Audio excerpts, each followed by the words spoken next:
everyone. I am Nicole Kapangan, BSI SM4. Today I just want to introduce the 10 commandments of our safety driving.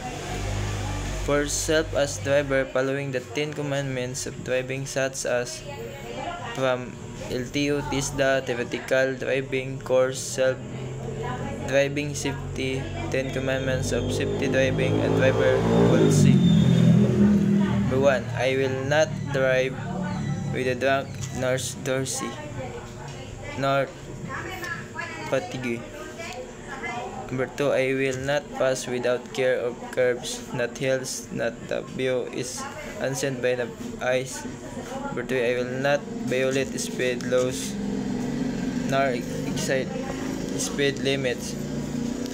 Number 4. I do not disobey highway sign and traffic signal. Number 5.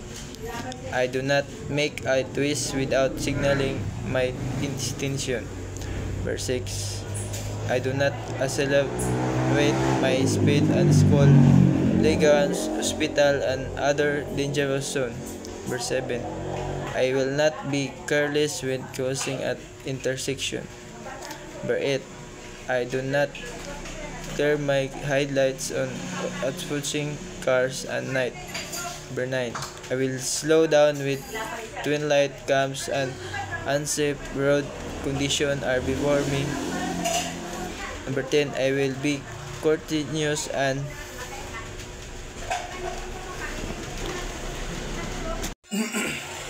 self-traveler, 10 commandments of road safety from Traveler 24 source. First, number 1. Two should not gaze and phone. Number 2. Two should not throw trash out of window. 2 should not never drive associated. Number 4. 2 should not taken out chance. Number 5. 2 should be care of the kids. Number 6. 2 should to drive on the right. Number 7. 2 should not drive with one light or with faulty. Number 8. 2 should adhere to speed limit. Number 9. 2 should keep the distance. 2 should practice and patience.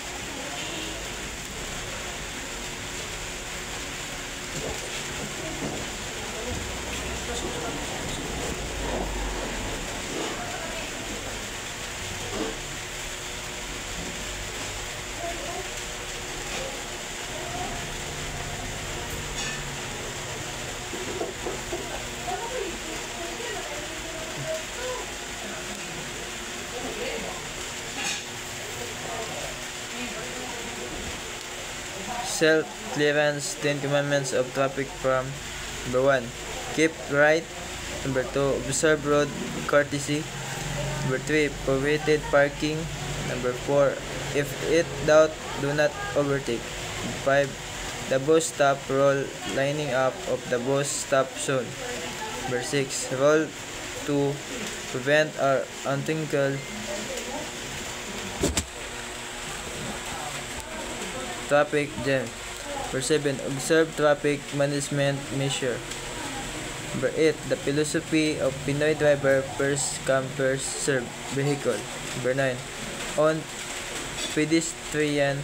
Number 10. Remember the international driving safety reminders.